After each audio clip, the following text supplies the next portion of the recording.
Assalamualaikum warahmatullahi wabarakatuh. Saya bersama Biker Subuhan Pekanbaru Riau. Bagi yang sudah bergabung istiqomah, bagi yang belum segera bergabung. Kiamat sudah dekat. Berkah selalu, sukses. Assalamualaikum warahmatullahi wabarakatuh.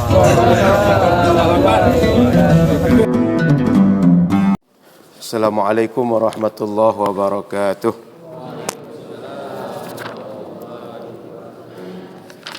Bismillahirrahmanirrahim. Alhamdulillahil mun'im. Wassalatu wassalamu ala nabiyyin karim wa ala alihi wa ashabihi wa man tabi'ahum bi ihsan ila yaumiddin. Asyhadu an la ilaha illallah wa asyhadu anna Muhammadar Rasulullah sallallahu alaihi wasallam. Qala subhanaka la ilma lana illa ma 'allamtana innaka antal alimul hakim. Wa qala rabbi shrah li sadri wa yassir li amri wahlul 'uqdatam min lisani yafqahu qawli. Mempergunakan waktu untuk menambah ketaatan sebagai bekal untuk berjumpa Allah Subhanahu wa taala. Mudah-mudahan waktu-waktu yang berlalu dalam hidup kita adalah waktu yang bisa dipakai untuk amal soleh, waktu yang bisa membuat kita selamat di dunia dan selamat di akhirat insyaallah. Bismillah. Aman? Dengar ibu-ibu? Baik. Salawat dan salam dari Rasulullah sallallahu alaihi wasallam. Mudah-mudahan kita semua di akhirat berkumpul dengan Nabi Muhammad sallallahu alaihi wasallam menjadi umat yang berbahagia dengan berbagai kenikmatan ketika berada dalam surga dan bersama Nabi Muhammad sallallahu alaihi wasallam. Amin ya rabbal alamin. Baik, Bapak Ibu yang dimuliakan Allah Subhanahu wa taala, subuh ini kita lanjutkan membaca kitab Riyadhus Shalihin sebagaimana yang biasa dilakukan oleh guru kita Ustaz Abdul Samad. Yang di pekan lalu sudah sampai hadis 171. Betul? Bab yang menjelaskan tentang fi man sanna sunnatan hasanatan aw sayyi'ah. Tentang bagaimana orang-orang yang membuat sebuah kebiasaan baik atau kebiasaan tidak baik lalu diikuti orang setelahnya. Dan pagi ini kita membaca hadis 172. Betul Bang ya? Ya. Wa bihi ilaihi qal.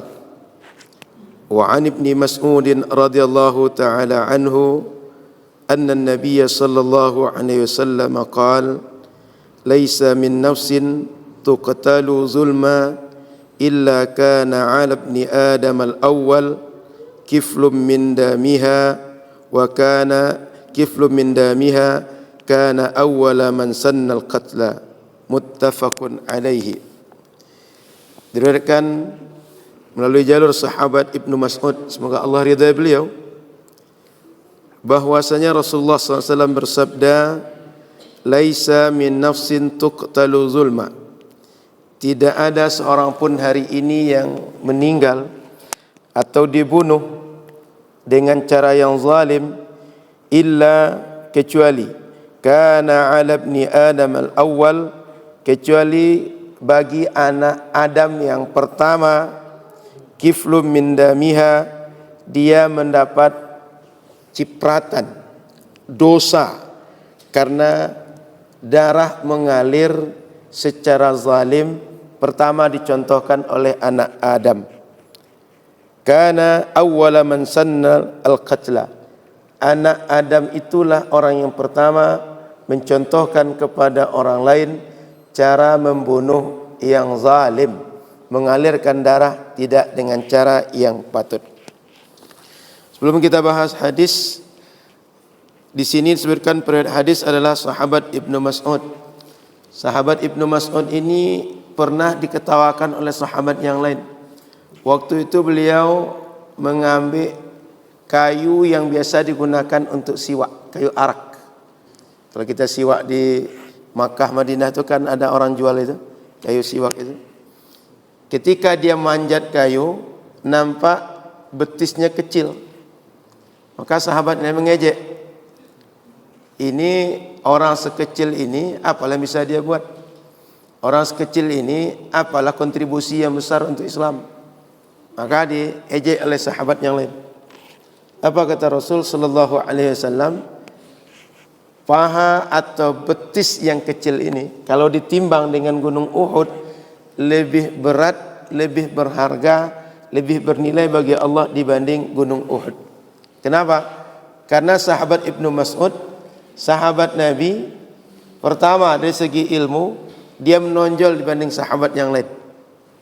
Yang kedua, dari segi mereka berupaya mengikut Nabi, berupaya untuk menjalankan sunnah Nabi. Ini satu di antara sahabat yang dia sehari-hari berusaha menjalankan sunnah Nabi sallallahu alaihi wasallam dan sangat ketat melaksanakan sunnah Nabi sallallahu alaihi wasallam.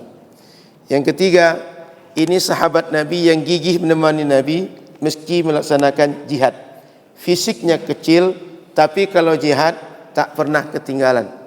Kalau diajak untuk perang, diajak untuk membela Islam, sangat siap untuk membela Islam. Maka sahabat Ibnu Mas'ud, dia adalah sahabat yang fisiknya kecil tapi semangatnya besar.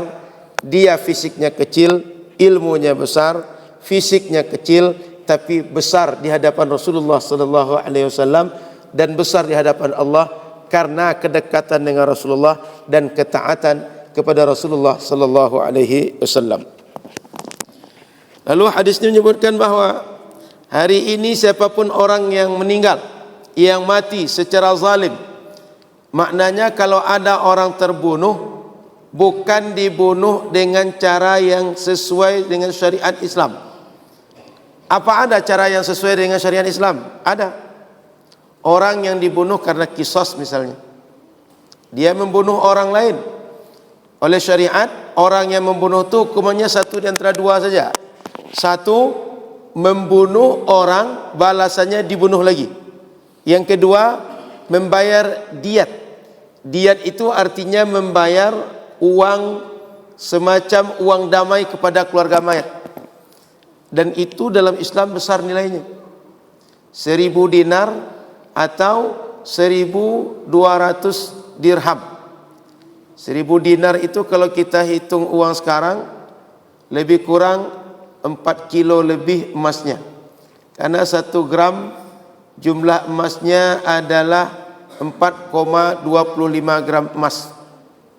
Sehingga dalam Islam ini darah tak ada yang gratis. Kalau tidak dihukum orang yang membunuhnya dengan dibunuh lagi, bayar diat. Diatnya mahal. Maka Bapak Ibu rahmati Allah Subhanahu wa taala, kalaulah hukum Islam tentang orang yang zalim, orang membunuh, orang mencuri, orang mengambil hak orang lain ditegakkan, banyak orang takut berbuat zalim. Banyak orang takut untuk membunuh. Bayangkan risikonya. Kalau membunuh, balasannya dibunuh balik, atau dia mesti membayar lebih kurang 4 kg emas. Berapa 4 kg emas uangnya, Bu? 4/4 kilo. 4 miliar. Oh, miliaran kurang lebih, Bu. Jangankan 4 miliar, mendengar miliar saja sudah berpikir dari mana dapat uang, apa yang akan dijual, apa aset yang akan digadaikan. Maka Bapak Ibu yang rahmati Allah Subhanahu wa taala, kalaulah orang tahu bagaimana tegasnya hukum Islam kepada orang yang membunuh, tak akan ada orang yang membunuh. Tapi dulu di zaman Nabi Adam belum ada syariat mengatur tentang orang membunuh, orang dibunuh. Maka waktu itu Qabil dia iri dengan Habil.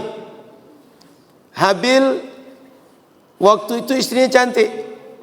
Qabil ingin istrinya cantik seperti istri saudaranya Habil.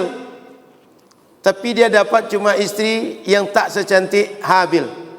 Marah dia, cemburu dia, kesal dia. Dibunuhlah saudaranya Habil. Di zaman Nabi Adam dulu Bapak Ibu, anak Nabi Adam boleh menikah sesama mereka. Dan itulah hikmahnya kepada kita sekarang. Dengan bolehnya menikah anak cucu Adam sesama mereka, turun generasi Nabi Adam sampai ke kita hari ini. Kalau tak boleh, belum ada orang lain di zaman itu. Mau menikah dengan siapa? Yang ada waktu itu baru Nabi Adam dan Hawa, lalu anak keturunan mereka. Jika mereka tidak boleh saling menikah, dengan siapa akan menikah? Tidak ada keluarga yang lain. Kalau keluarga malaikat, malaikat tak ada nafsu. Kalau keluarga jin, keluarga syaitan, nanti anak Nabi Adam, cucu Nabi Adam tak nampak nanti. Sehingga tak mungkin yang syahid, yang nampak kasat mata, menikah dengan yang gaib, yang tak nampak kasat mata. Maka syariat di zaman itu, anak Nabi Adam boleh menikah sesama anak Nabi Adam. Lalu sesama anak Nabi Adam mungkin cemburu, sama dengan anak kita, sama dengan kita dengan saudara kita, sama dengan kita dengan kerabat kita. Sudah tabiat manusia dari dulu. Maka Qabil membunuh Habil. Setelah dia bunuh, dia bingung, gimana cara menguburkannya, gimana dengan mayatnya. Maka nampaklah oleh dia ada burung gagak membunuh gagak yang lain. Lalu setelah gagak membunuh gagak yang lain, dia gali tanah. Setelah gali tanah, dikuburkan saudaranya di situ. Disitulah Qabil dapat ilham, dapat inspirasi. Kalau ada orang mati, ada orang dibunuh, caranya dikuburkan sama dengan gagak tadi.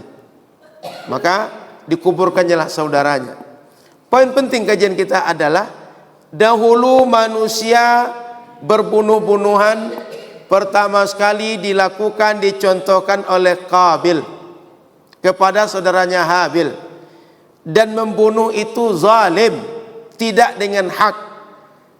Hadis Nabi mengatakan bahwa kalau ada orang mencontohkan perbuatan tidak baik, lalu perbuatan tak baik itu ditiru oleh orang berikutnya, dia mendapat dosa tanpa dia melakukan dosa yang sama.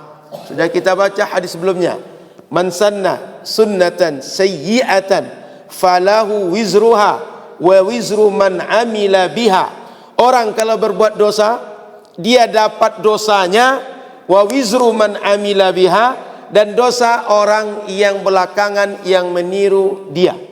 Sudah kita baca bersama guru kita di pekan yang lalu. Maka hadis ini menunjukkan, dulu kalau ada yang membunuh secara zalim, dia mendapat cipratan dosa. Jika hari ini ada lagi yang membunuh dengan cara yang zalim, itu buruknya, itu ruginya. Kalau ada orang yang menginisiasi perbuatan salah, perbuatan maksiat, perbuatan dosa, maka Qabil sampai hari ini, sampai kiamat, kalau ada orang membunuh secara zalim, dia kecipratan dosa, dia terus kena dosa. Lalu kalau ada yang bertanya, Ustaz, kata Al-Quran, wala taziru waziratu wizra ukhra, bukankah di akhirat nanti, bukankah Quran menyebutkan tidak ada orang yang berdosa kecuali orang berdosa menanggung dosa dia sendiri. Lalu ini dia tak berdosa sendiri, yang berbuat orang, kenapa dia kena juga? Maka para ulama tafsir mengatakan, berdasarkan ayat tadi, kullu wahidatin min nafsainil mubashirah wal mutazabbibah waziratu ithmiha.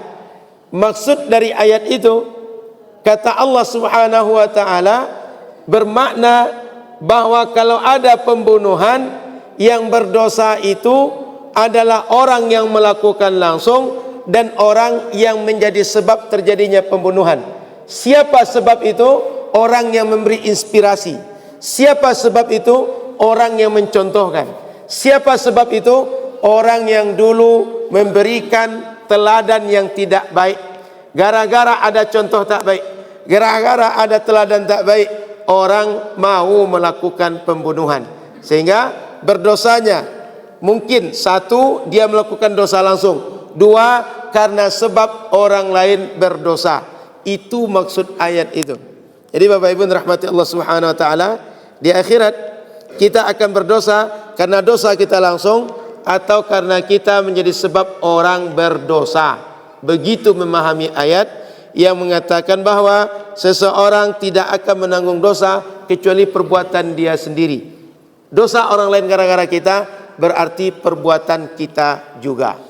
Maka Bapak Ibu rahmati Allah Subhanahu wa taala, hari ini apapun dosa, apapun perbuatan salah, jangan pernah kita yang menjadi orang pertama membuatnya, lalu nanti ditiru orang, apalagi ditiru oleh orang banyak, dan tak pernah berhenti orang meniru.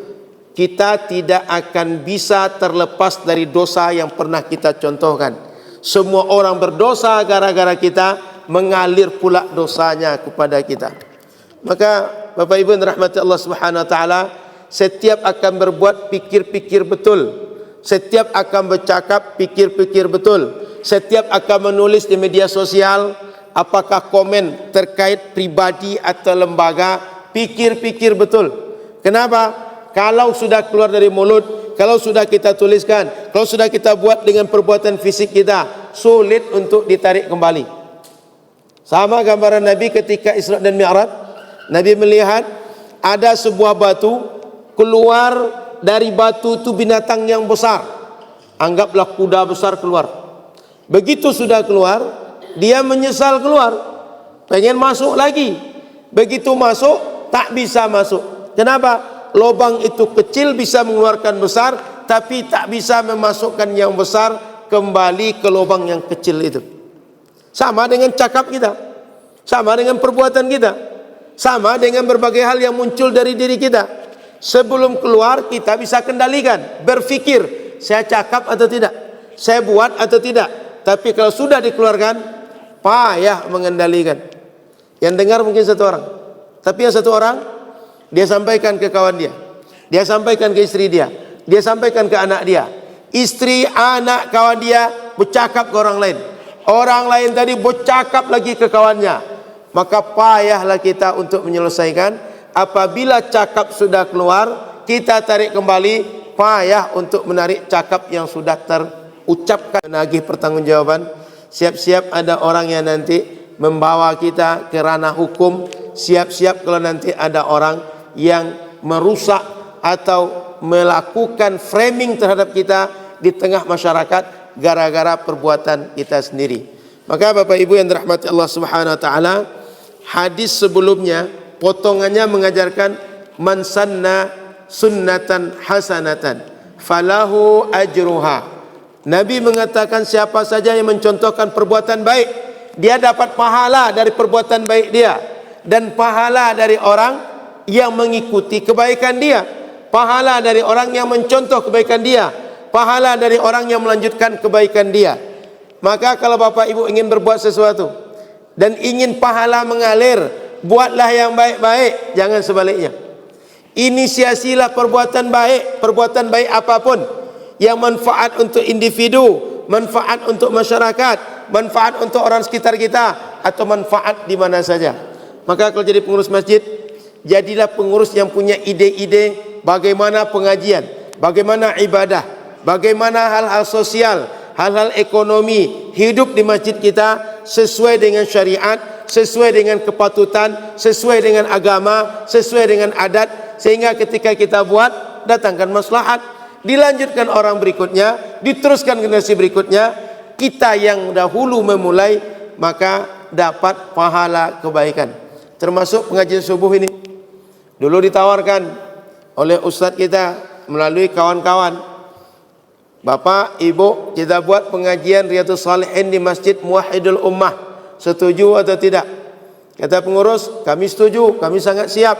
Kami sangat-sangat siap menyediakan apa saja, yang penting pengajian ada tempat kami. Orang yang dahulu melakukan inisiasi mau membuka pengajian di masjid ini, ke depan kalau pengajian ini masih hidup atau ada pengajian yang lain, orang meniru pengajian ini, dia akan mengalir pahala kepada pengurus itu. Maka Bapak Ibu, siapa saja pengurus masjid, pengurus organisasi, pengurus lembaga, atau siapa saja yang mengurus urusan hidup orang banyak, kalau dia punya ide-ide baik, lalu bermanfaat bagi masyarakat, dan nanti ada pula yang meniru, siap-siap Allah berikan pahala yang mengalir untuk dia. Dan ini Bapak Ibu tidak mesti kalau kita pengurus, jadi pribadi pun bisa mendidik anak, lalu anak kita meniru kita. Apapun perbuatan anak baik, mengalir pahala kepada kita. Maka kalau bisa, abang, kakak, bapak, ibu yang punya anak kecil, yang dia hari ini hanya bisa meniru kita, di rumah kita tirukan yang baik-baik saja. Ini air boleh diminum? Boleh kan? Ini belum dibuka masalahnya, masih disegel nih. Air nih, kalau kita tumpahkan, bisa menumpahkan air. Kita tumpahkan, bisa menumpahkan air. Tapi kalau kosong, bisa menumpahkan air? Tak bisa. Kita di rumah, kalau seorang muslim yang baik, kita beragama, bila kita berbuat, apa yang kita buat? Perbuatan baik berdasarkan agama. Tapi kalau kita tak tahu agama, tak pernah mengaji, tak tahu mana yang baik, mana yang tak baik, apa yang muncul dari kita? Semuanya akan muncul. Baik tak baik akan muncul. Lalu apa yang terjadi? Anak akan meniru dari kita. Anak bicara kasar, itu meniru kita. Anak bicara lembut, meniru kita. Anak bicara sopan, meniru kita. Anak bicara di tempatnya, meniru kita. Anak suka memotong pembicaraan, meniru kita. Maka macam ini, kalau bapak maknya ada seorang muslim yang baik, seorang yang taat, seorang yang salat, anaknya akan meniru bapak maknya yang salat, bapak maknya yang mengaji, bapak maknya yang mengajarkan akhlak-akhlak yang baik. Maka Bapak Ibu rahmati Allah Subhanahu wa taala, jadilah kita seperti tabung yang berisi air ini. Jangan tabung kosong. Tabung kosong tak bisa mengalirkan air. Tabung kosong tak bisa memberikan air. Kalau kita ingin berikan agama kepada anak, isilah agama dalam diri kita. Kalau kita ingin mencontohkan yang baik kepada anak kita, pelajari yang baik, buat yang baik, maka orang akan mencontoh, mengalir pahala kepada kita. Maka Bapak Ibu jangan pernah berhenti mengaji, jangan pernah berhenti untuk mempelajari agama. Makin lama mengaji, makin banyak kitab dibaca, makin banyak yang kita tahu. Makin banyak yang kita tahu, makin banyak amal bisa kita buat. Makin banyak amal bisa kita buat, kalau baik, jadi pahala untuk kita, bisa jadi pahala orang lain berbuat tapi mengalir untuk kita. Jangan sebaliknya. Itulah kira-kira gambaran hadis ini, bahwa kalau ada orang berbuat salah, perbuatan salah itu karena ditiru dari orang sebelumnya, atau ada yang mencontohkan, siap-siap orang yang mencontohkan akan mendapat dosa yang terus mengalir dari generasi ke generasi kepada orang yang telah mencontohkan. Maka Bapak Ibu kalau bisa berbuat hari ini, berbuat yang baik saja, atau bisa berbuat yang baik dan tidak baik, pilihlah Bapak Ibu hanya berbuat yang baik. Jangan Bapak Ibu berbuat yang tidak baik, karena apapun perbuatan yang Bapak Ibu buat mungkin akan ditiru orang. Kalau ditiru orang, pilihlah ditiru yang baik saja. Jangan sampai ditiru yang tidak baik oleh orang lain. Hadis yang kedua. Oh, habis di bab ini. Kita buka bab yang baru, bab yang ke-20. Babun fit dalalati ala khairin wad du'ai ila huda au dhalalah.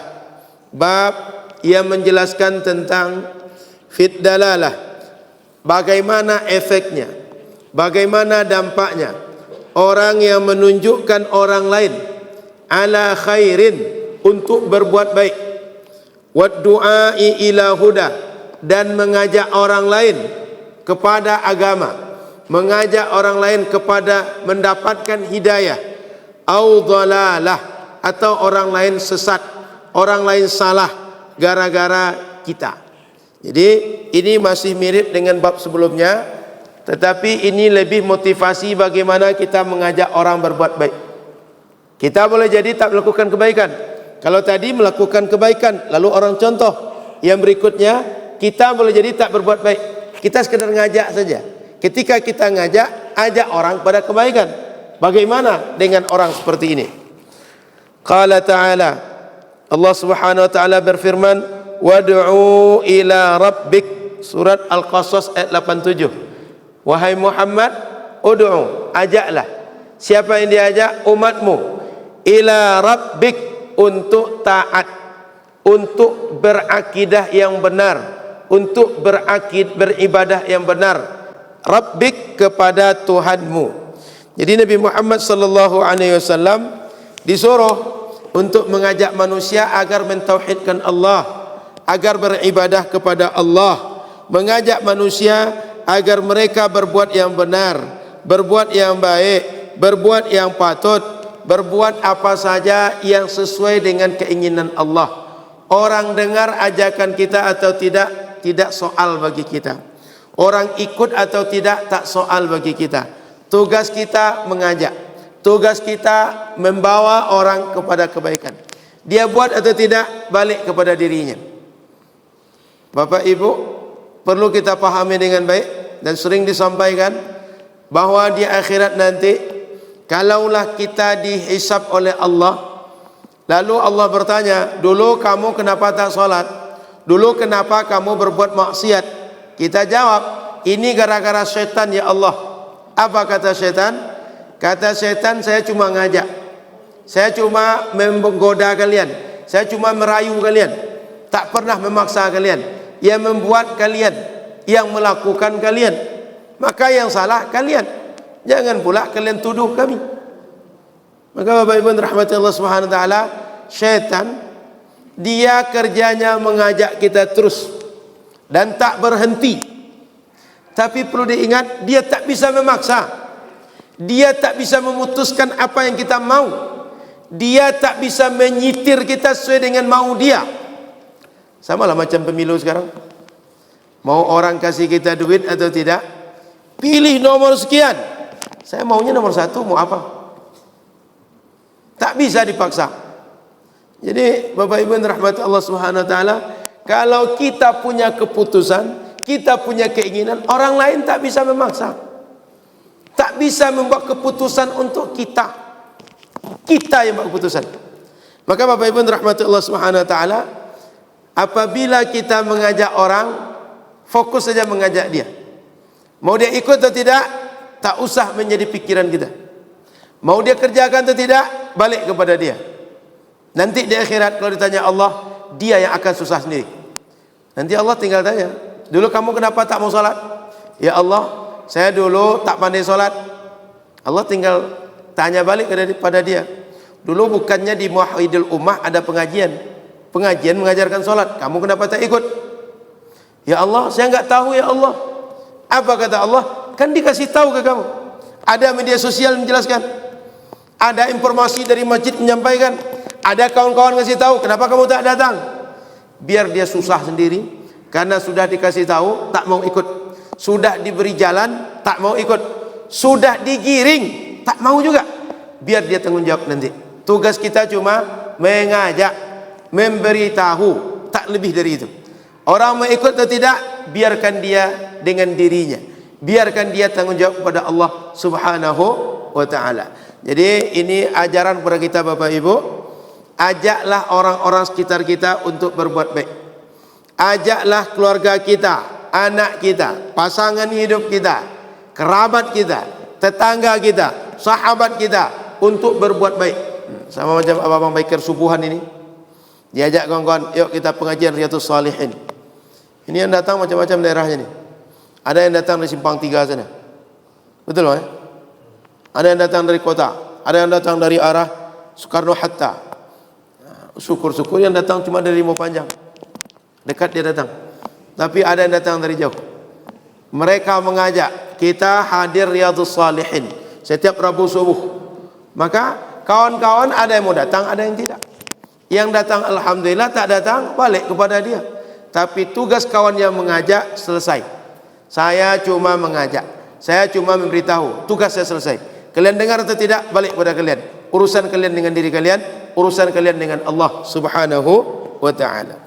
Ayat yang kedua, wa qala ta'ala, ud'u ila sabili rabbik. Masih mirip. Ajaklah Muhammad, umatmu, ajaklah manusia, ila rabbik, ila sabili rabbik, kepada agama Tuhanmu, bil hikmah, dengan mengajarkan Quran, dengan mengamalkan Quran, wal mau'izatil hasanah, dengan mau'izah, dengan pelajaran, dengan nasihat, dengan petuah, dengan kalimat-kalimat yang baik. Jadi disuruh manusia ini diajak kepada agama Allah, mengikut Quran, mengamalkan Quran, mengamalkan yang diajarkan Nabi. Mau orang ikut atau tidak, balik kepada orang. Mau orang melaksanakan apa yang kita ajak atau tidak, biar dia bertanggung jawab dengan dirinya, bertanggung jawab kepada Allah Subhanahu wa taala. Bapak Ibu, catatan bagi kita, ketika mengajak orang pada kebaikan, upayakan dengan kalimat-kalimat yang baik. Upayakan dengan cara yang baik. Upayakan dengan tempat, dengan waktu yang terbaik. Karena boleh jadi ada orang dia mau berubah, tapi jangan dipermalukan dia. Dia mau berubah, dia ingin kita bercakap berdua dengan dia. Kita ingin bercakap empat mata dengan dia. Dia ingin berubah, tapi dia ingin kepada kita menyampaikan dengan cara yang santun, dengan cara yang lembut, pilihan bahasa yang baik. Karena Bapak Ibu, manusia ini tabiatnya pengen juga baik, pengen juga dia lurus, pengen juga dia benar. Cuma kadang-kadang tak tahu mana yang benar. Tak ada orang membawa dia kepada kebenaran. Kalaupun ada orang yang membawa dia kepada kebenaran, membuat dia sakit hati, membuat dia tersinggung, membuat dia malu, sehingga dia tak mau berbuat baik. Maka Bapak Ibu, orang-orang sama seperti kita, ingin baik, ingin salat, ingin mengaji, ingin silaturahim, ingin bersedekah, ingin berbuat baik untuk orang lain. Cuma kadang-kadang tak tahu bagaimana, tak tahu dengan siapa, tak tahu di mana, dan tak tahu memulainya dari mana. Maka Bapak Ibu, kalau bisa kita mengajak dengan cara yang baik, jangan memilih dengan cara yang tak baik. Kalau bisa kita mengajak dengan santun, kenapa mesti dikasari?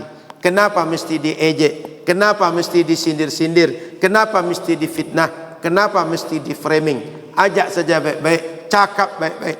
Kalau ada orang yang kita rasa kita bermasalah dengan dia, bila perlu datang kepada dia, sampaikan, jelaskan. Dan bila ada orang merasa bahwa dia dibicarakan di belakang, tak terima, datangi baik-baik.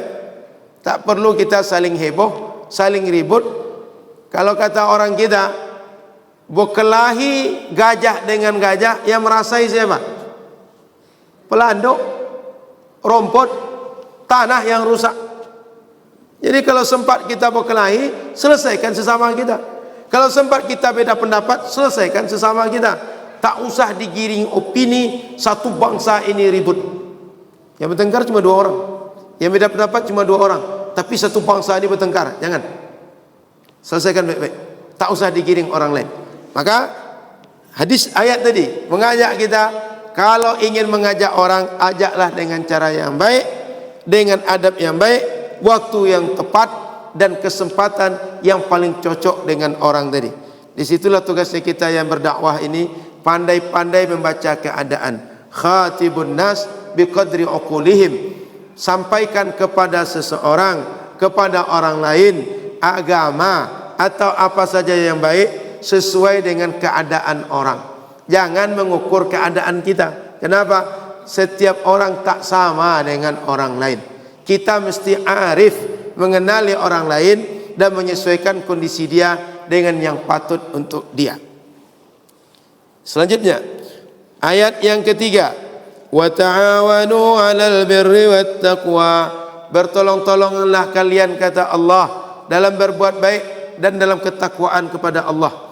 Bapak Ibu, dalam syariat kita kalau kita kaji, banyak sekali ajaran yang menyuruh kita berjamaah.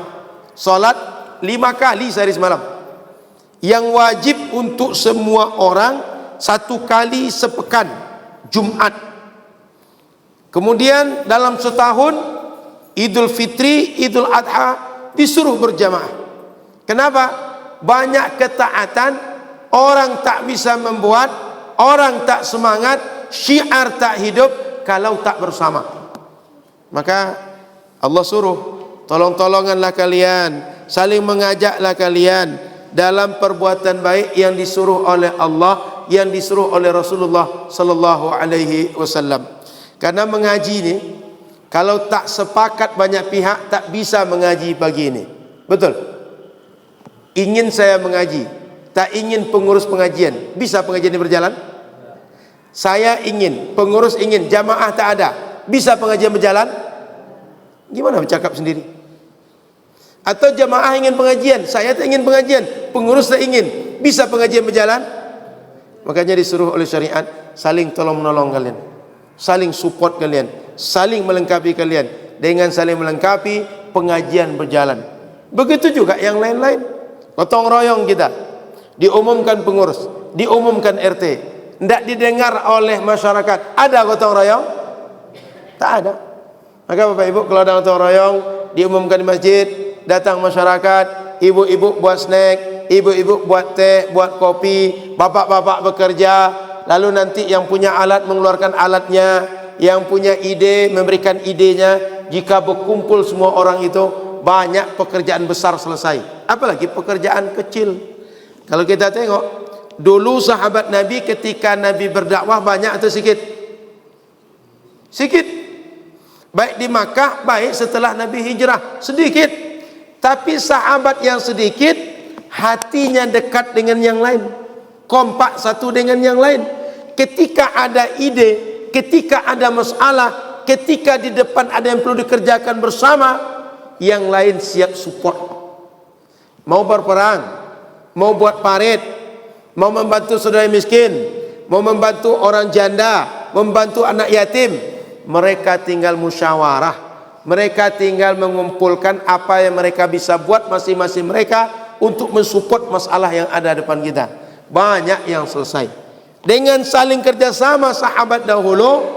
Mereka yang sedikit, sampailah Islam ke Rimau Panjang, sampailah ke Kampar, sampai ke Pekanbaru.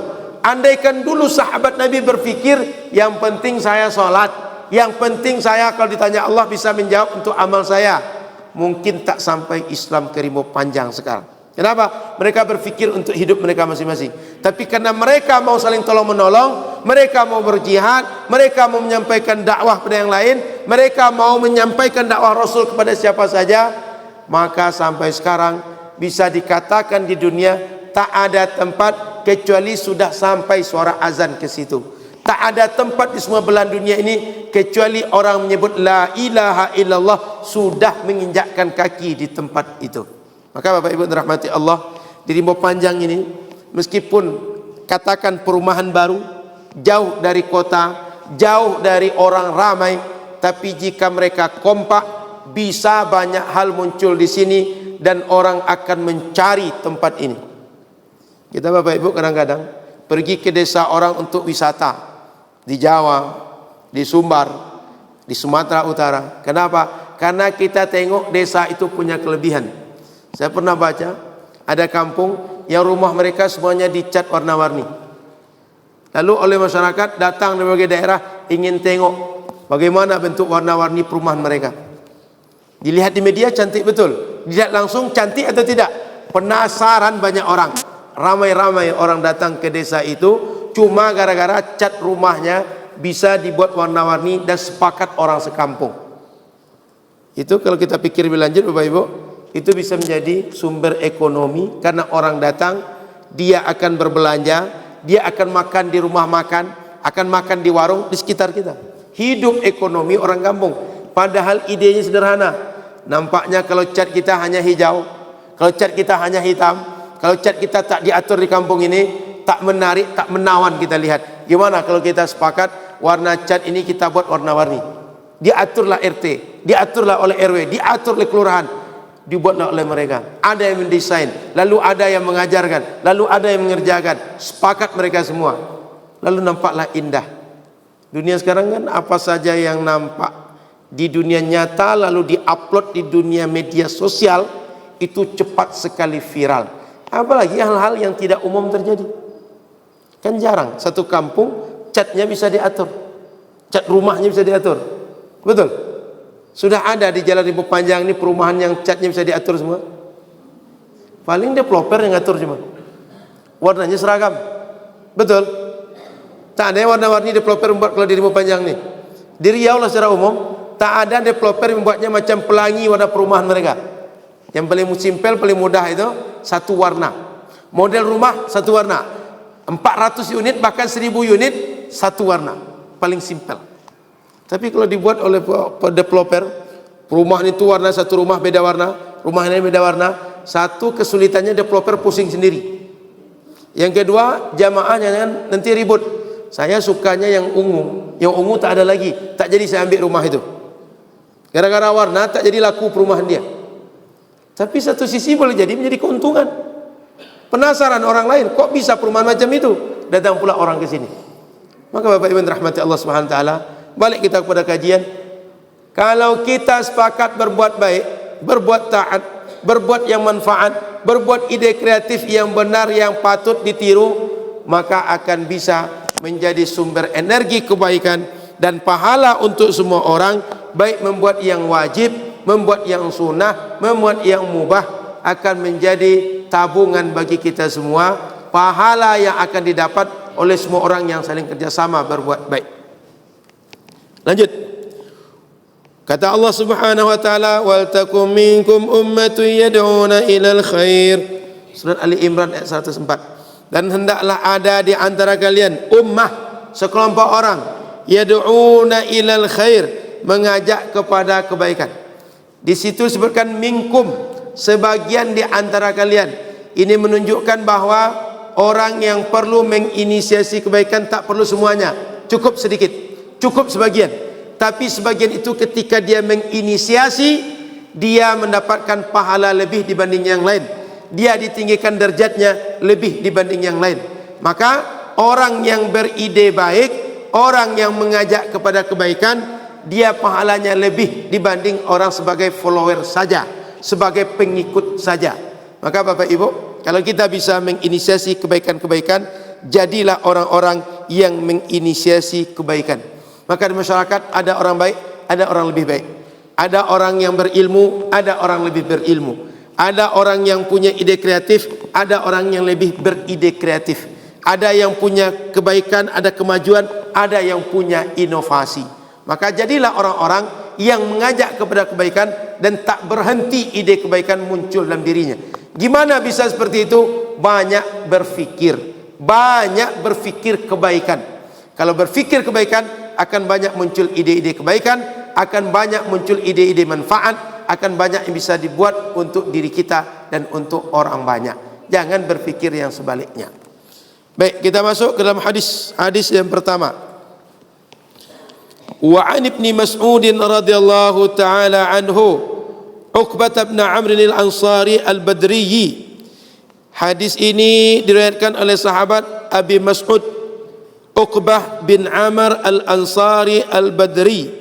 Nama lengkap beliau panjang, Abu Mas'ud Uqbah bin Amr al-Ansari, nisbah kepada Ansar, orang Madinah yang mereka menyambut orang muhajirin yang hijrah, menolong orang-orang muhajirin yang hijrah.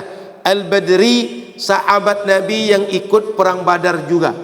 Jadi kenapa kadang-kadang sebut dengan Al-Badri? Sebab ada sahabat yang tak ikut perang Badar meskipun sudah Islam. Jumlah sahabat ikut perang Badar sedikit. Ada mengatakan 313, ada mengatakan 314, ada mengatakan 315. Jumlah paling sedikit 313. Perbedaan cuma 3 tadi. 313, 314, 315. Kemudian kenapa disebut dengan Al-Badri? Kenapa Badar itu perlu disebutkan? Karena mereka lah yang ikut perang pertama dalam Islam bersama Nabi. Perang pertama pasti bersejarah, perang pertama pasti berkesan. Maka yang pertama itu yang diingat. Kata sahabat Abu Mas'ud, qala Rasulullah sallallahu alaihi wasallam, Rasul bersabda, man dalla ala khairin, siapa saja orang yang mengajak orang lain karena sebab perbuatan dia, karena sebab ide dia, karena sebab nasihat dia, karena sebab petunjuk dia, karena sebab tulisan dia, karena sebab kaligrafi dia, karena sebab status dia, karena update story dia, karena Instagram dia, karena TikTok dia, karena Facebook dia, karena apa saja media dia, orang berbuat baik, falahu mithlu ajri fa'ilih, dia dapat pahala yang sama dengan orang yang berbuat baik karena ide dia, karena petunjuk dia, karena ajakan dia. Ini hadis menunjukkan bahwa kalau kita mengajak orang berbuat baik, kita dapat pahala yang sama dengan orang yang berbuat baik. Maka Bapak Ibu yang dirahmati Allah, kalau ada yang bertanya, Ustaz, apa maksud hadis ini? Kok Nabi tiba-tiba bicara itu? Rupanya dalam hadis yang lain, di riwayat Imam Muslim dikatakan bahwa jaa rajulun ila Rasulillah sallallahu alaihi wasallam faqal, Ada seseorang datang kepada Rasul. Ketika sampai di hadapan Rasul, apa kata dia? Ubdi abi fahmilni. Rasul, ada hewanku hilang, kendaraanku hilang, kendaraanku diambil orang, sehingga saya butuh, sementara tak ada. Apa yang mesti saya lakukan? Saya perlu. Lalu kata dia, qal ma indi, saya tak punya lagi ya Rasul. Qala rajul, kata orang tadi, ya Rasulullah, ana adulluhu ala man yahmiluh. Lalu datang ada orang lain, kata orang lain, jadi ada sahabat yang mengadu, lalu ada orang yang mendengar pengaduan tadi. Apa kata orang yang mendengar pengaduan? Rasul, biar saya yang menyelesaikan masalah dia ini. Saya akan membawa dia kepada orang yang bisa menyelesaikan masalah dia. Faqala Rasulullah sallallahu alaihi wasallam, apa kata Rasul? Man dalla ala khairin, siapa saja orang yang menunjukkan kepada kebaikan, dia akan mendapat pahala yang sama dengan orang yang berbuat kebaikan. Artinya, ada orang mengadukan masalah kepada Nabi, lalu ketika diadukan masalah, orang lain berinisiatif, saya mau membantu dia Nabi. Apa kata Nabi kepada orang inisiatif tadi? Nabi apresiasi. Kamu yang mengajak kepada kebaikan, kamu yang menolong orang berbuat baik, kamu dapat pahala yang sama jika orang ini dapat kebaikan gara-gara kamu. Jika orang ini selesai masalahnya gara-gara kamu. Maka Bapak Ibu rahmati Allah Subhanahu wa taala, hadis ini ada sebabnya, bahwa ada orang yang kehilangan hewan, ada orang kehilangan kendaraan, lalu Rasul sallallahu alaihi wasallam dikadukan, kemudian ada sahabat Nabi yang mengusulkan, saya yang akan membantu dia Rasul, saya yang akan mencarikan Rasul. Saat ini kalau dia butuh kendaraan, pakai kendaraan saya Rasul. Maka orang yang menunjukkan kepada kebaikan, orang yang membawa kepada hal-hal yang mendatangkan manfaat, membawa hidayah, dia akan dapat pahala yang sama dengan orang yang mendapat hidayah, dengan orang yang melakukan kebaikan. Maka Bapak Ibu yang dirahmati Allah Subhanahu wa taala, kalau ada yang bertanya, Ustaz, katanya kan dapat pahala yang sama, apa maksud dapat pahala yang sama itu? Kata Imam Qurtubi, annahu mitlahu hatta fit tab'id. Qal li'anna ath-thawaba 'ala al-a'mal innama huwa bifadlin min Allah fayu'tihi liman yasha' 'ala ayyin sadara minhu, khususan idza sahhatin niyyah allati hiya aslul a'mal fi at-ta'ah ajiza an fi'liha limani'in mana'a minha. Jadi Bapak Ibu yang dirahmati Allah Subhanahu wa taala, apabila kita berbuat baik lalu orang lain berbuat, mohon maaf, kita mengajak berbuat baik, orang berbuat baik, dia dapat pahala yang sama dengan orang ini. Ketika ditanya, apakah sama betul dengan pahala ini? Sama. Apakah mengurangi pahala orang itu? Tidak, tak mengurangi. Kenapa? Pahala itu karunia Allah. Dia akan mengasihi sesuai yang dia mau, dan akan dia kasih kepada siapa yang dia mau. Sehingga ketika dikasih pada orang berbuat, dia bisa ngasih kepada orang yang menunjukkan pada kebaikan. Jika ini utuh, ini bisa utuh. Jika ini sempurna, ini bisa sempurna. Allah bisa memberi dengan kehendak dia, tanpa ada yang dirugikan, tanpa ada pihak-pihak yang terkurangi pahalanya gara-gara dibagi dengan yang lain. Jadi pahala itu karunia Allah. Berbuat taat kita adalah juga karena karunia Allah. Bisa melakukan berbagai kebaikan, karunia Allah. Itu sebabnya bila kita berbuat baik, tak boleh kita ujub dengan kebaikan kita, tak boleh merasa bangga dengan kebaikan kita, tak boleh merasa sombong dengan kebaikan kita. Saya hebat, saya nomor wahid, saya tak ada bandingannya, sayalah yang paling. Tak boleh seperti itu. Kenapa? Tak ada orang berbuat baik kecuali karena karunia Allah. Tak ada orang berbuat baik kecuali karena Rasul pernah mengajarkan kebaikan kepada mereka. Jadi Bapak Ibu rahmati Allah, kalau kita bisa berbuat baik, bersyukurlah. Kalau kita bisa berbuat baik, orang pula meniru, bersyukurlah. Itu sebabnya para ulama kita bila berkhutbah, bila menyampaikan pengajian, bila menulis kitab, selalu diawali dengan bismillah, dilanjutkan dengan alhamdulillah. Kenapa? Alhamdulillah itu menunjukkan syukur kepada Allah dan mengakui nikmat Allah. Gara-gara nikmat Allah saya bisa berbuat baik. Gara-gara nikmat Allah saya bisa menulis kitab. Gara-gara nikmat Allah saya bisa melakukan berbagai ketaatan. Jadi diingat Allah, bukan diingat kehebatan diri. Maka Bapak Ibu, apa saja kebaikan yang bisa kita buat, apa saja keunggulan yang bisa kita buat, apa saja manfaat yang bisa kita buat, pulangkan kepada Allah. Alhamdulillahi Rabbil, segala puji balik kepada Allah. Segala apapun yang disanjungkan orang, biarlah itu balik kepada Allah. Kita jangan merasa hebat, jangan merasa tersanjung. Kenapa? Karena yang kita punya sesungguhnya pemberian Allah, karunia dari Allah. Maka yang memberi, yang berhak mendapatkan pujian itu, berhak mendapatkan sanjungan itu. Jam berapa kita bisa sholat? Kalau waktunya masih agak panjang, kita baca satu hadis lagi.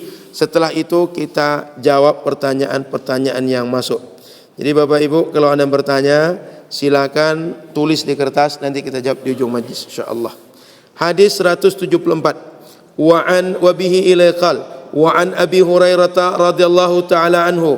Hadis ini riwayatnya melalui sahabat Abu Hurairah. Semoga Allah ridai sahabat Abu Hurairah. Anna Rasulullah sallallahu alaihi wasallam qaal, bahwasanya Rasulullah sallallahu alaihi wasallam bersabda, man da'a ila huda, siapa saja orang mengajak orang lain kepada kebaikan, kana lahu minal ajri, dia dapat pahala, mislu ujuri man tabi'ahu, seperti pahala-pahala orang yang mengikuti dia. La yanqusu dzalika min ujurihim syai'a, tapi tak mengurangi pahala dari orang yang mengikuti kebaikan tadi. Wa man da'a ila dhalalah, dan siapa saja yang mengajak kepada kesesatan, siapa saja yang mengajak kepada maksiat, siapa saja yang mengajak pada durhaka, siapa saja yang mengajak pada melawan kepada Allah, kana alaihi minal ithmi, dia dapat dosa, mithlu athami man tabi'ahu, sama dengan dosa orang yang berbuat dosa mengikuti orang yang pertama.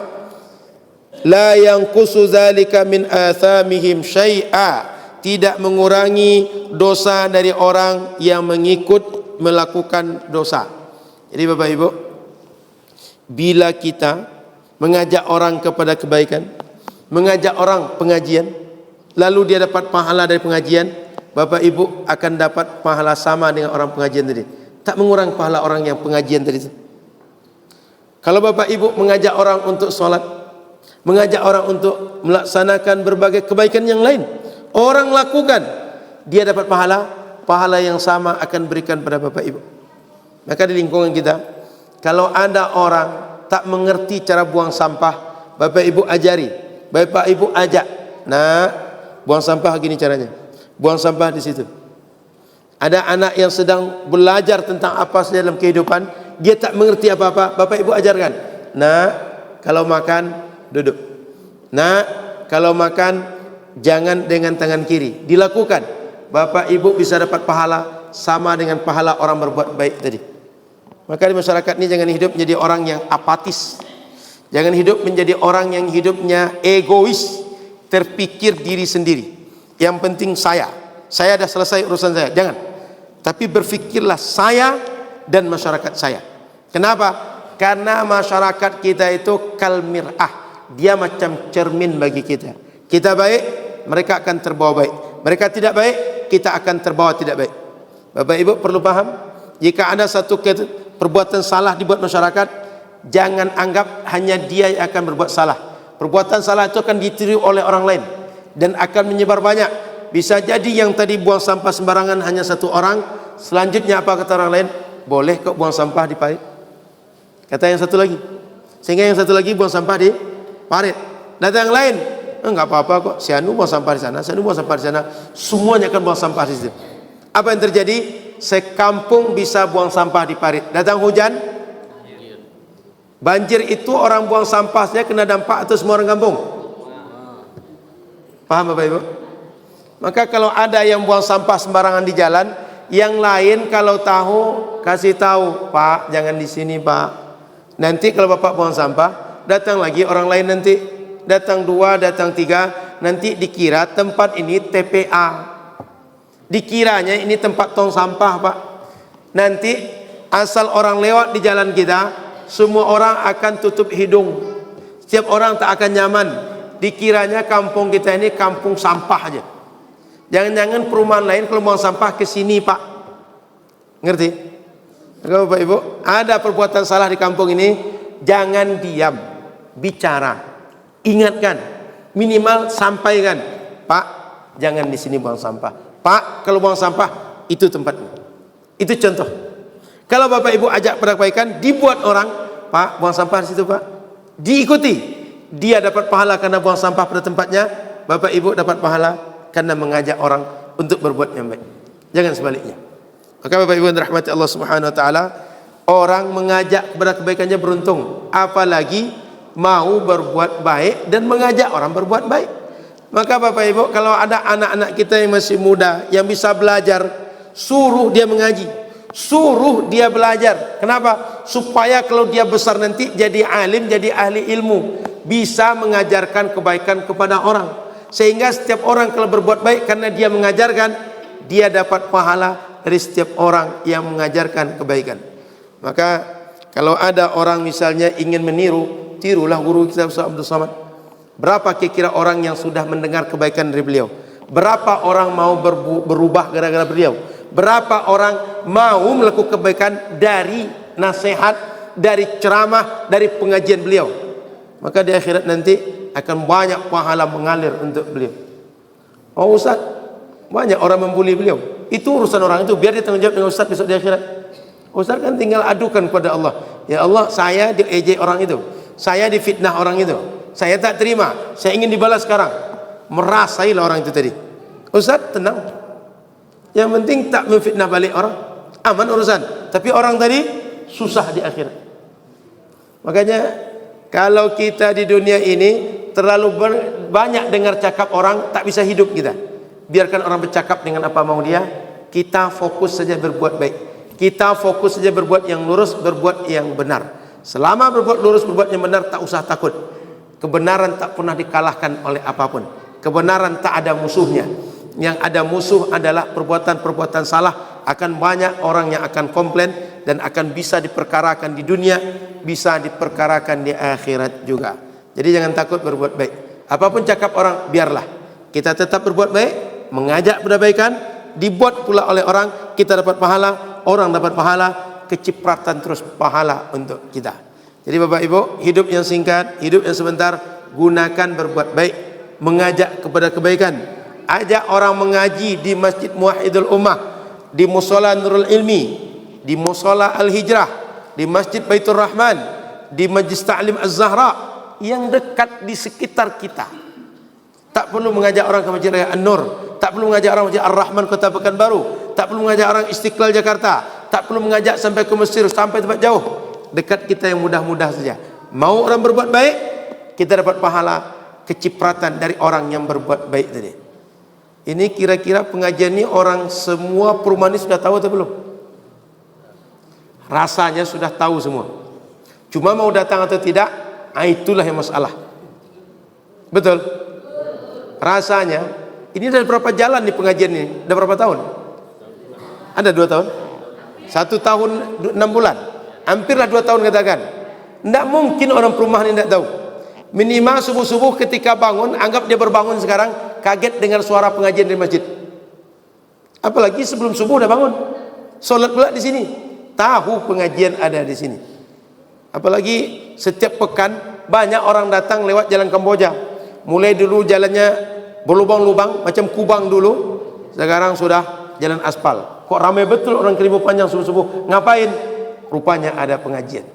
Maka Bapak Ibu, tugas kita mengajak kepada kebaikan. Mau datang mengaji atau tidak, biar urusan dia dengan diri dia, urusan dia dengan Allah, dihisab oleh Allah di akhirat nanti. Kamu sehat selama di dunia, kamu kuat, kamu ada harta, untuk apa kamu gunakan? Biar dia tanggung jawab di hadapan Allah Subhanahu wa ta'ala.